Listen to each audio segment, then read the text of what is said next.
நீங்கள் ஒரு எரியாத மெழுகுதிரியோட கோயிலுக்குள்ளே போகிறீங்க.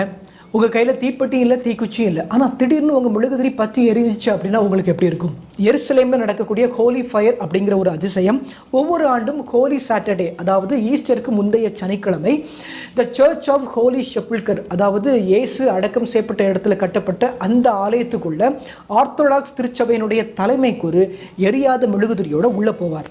அவர் உள்ளே போன உடனே அந்த ஆலயத்தினுடைய கதவுகள் எல்லாமே மூடப்படும். வெளியே மற்ற குருக்களும் இறைமக்களும் அவருடைய வருகைக்காக காத்துட்டு இருப்பாங்க. அந்த தலைமைக்குரு உள்ளே போன உடனே இயேசு அடக்கம் செய்யப்பட்ட இடத்துக்கு முன்னாடி முழங்கால் படியிட்டு வேண்டிக்கிட்டு இருப்பார். கொஞ்ச நேரத்திலே அவருடைய மெழுகுதிரியில நீல நிற தீ பற்றி எரியும். அந்த உடனேயே தலைமைக்குரு ஆலயத்தை விட்டு வெளியே வருவார். அவர் வெளியே வந்ததுமே வெளியே காத்துட்டு இருந்த மக்கள் எல்லாரும் எரிகின்ற அந்த மெழுகுதிரியிலிருந்து தங்கள் மெழுகுதிரிக்கு நெருப்பை எடுத்துக்குவாங்க. இந்த நிகழ்வு இன்னைக்கோ நேத்தோ நடக்கிற ஒரு அதிசயம் அல்ல. மாறாக ஏறக்குறைய 1000 வருடங்களுக்கு மேலாக இந்த அதிசயம் நடந்துட்டு இருக்கு அப்படின்னு ஆர்த்தோடாக்ஸ் கிறிஸ்தவர்களால் இன்னைக்கு வரைக்கும் நம்பப்படுது.